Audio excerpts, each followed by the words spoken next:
ঠিক আছে আপোনালোকে যদি চাই তেনেহ'লে ৰেকৰ্ডেড ফৰেষ্ট এৰিয়াৰ আসামৰ হয় 26,832 স্কয়াৰ কিলোমিটাৰ আৰু টোটেল জিঅগ্ৰাফিকেল এৰিয়া তাৰমানে আমাৰ ইয়াতে যিমানখিনি মাটিকালি আছে তাৰে ভিতৰত আমাৰ around 34% আমাৰ বনাঞ্চল মানে আমাৰ ফৰেষ্ট এৰিয়া হয় ঠিক আছে এতিয়া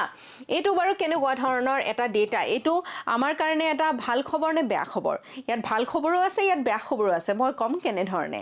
যদি আপোনালোকে latest India state of forest report বহুত ইম্পৰ্টেন্ট ৰিপোৰ্ট হয় এখন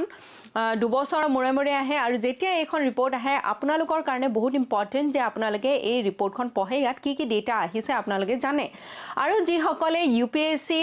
ইণ্ডিয়ান ফৰেষ্ট সাৰ্ভিসৰ কাৰণে প্ৰিপাৰেচন কৰি আছে কাৰণ কি যিসকলে আপোনালোকে গ্ৰেজুৱেট ইন সায়েন্স আপোনালোকৰ কাৰণে এটা যদি আপোনালোকে